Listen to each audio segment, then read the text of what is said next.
Marco Bruni, ritorno a Palermo per una bellissima iniziativa per anche avvicinare ulteriormente più giovani al foiling. Certo, è una bellissima iniziativa della Federazione Italiana Vela che è ospitata qui dai circoli palermitani. Sta promuovendo il foiling, che è una disciplina molto bella che attira moltissimi giovani.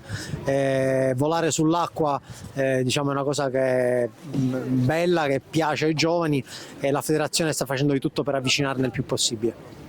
Tra l'altro è un'iniziativa che, come abbiamo sentito anche nella conferenza stampa, tocca tante parti d'Italia, ma che più in generale vede appunto la Sicilia come forse uno dei punti di forza. Sì, diciamo questa è un circo itinerante, la federazione ha organizzato questi carrelli con le barche, li porta in giro per l'Italia, adesso è toccato a Palermo, la seconda volta, l'anno scorso già c'era stata un'iniziativa simile a Sferacavallo, quest'anno qui a Mondello. Insomma è molto bello, ed è molto bello che la federazione faccia di tutto per avvicinare i giovani allo sport.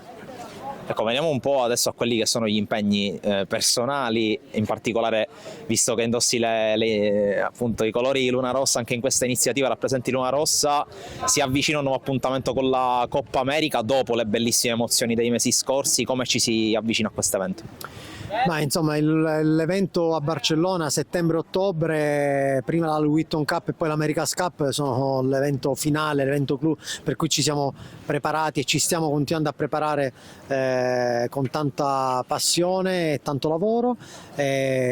Ovviamente i lavori stanno andando avanti a Cagliari, tra un poco vareremo la barca nuova, è un momento molto importante e insomma Barcellona ci aspetta, dobbiamo arrivare preparati. Ecco, quali sono da questo punto di vista anche le insidie per lo specchio d'acqua di Barcellona, ma anche per gli avversari? Ma sicuramente Barcellona è un posto rinomato per la quantità di onda.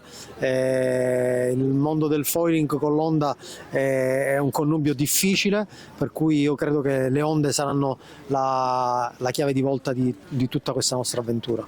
Ecco, facciamo un passo indietro, ultima Coppa America, piccola nota a margine, extra velistica.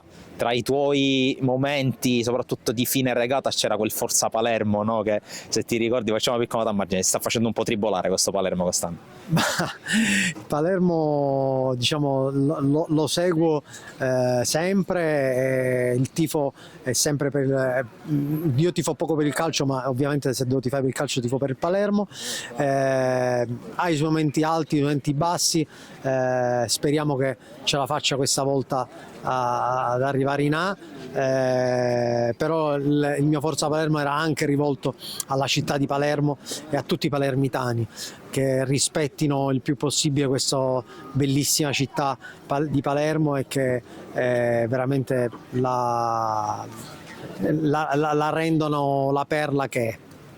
Chiudiamo come si fa sempre in questi casi, visto che abbiamo iniziato parlando di questa iniziativa per i giovani, un consiglio a chi magari non si è ancora avvicinato alla vela, in particolare al foiling. Cosa ti senti di suggerire anche per spronare questi ragazzi? Ma intanto bisogna prima avvicinarsi alla vela di base, quindi fare i corsi di vela, è uno sport fantastico, noi siamo fortunatissimi, lo dico sempre, da siciliani e soprattutto palermitani, siamo veramente strafortunati a vivere in questo posto dove si può navigare tutto l'anno.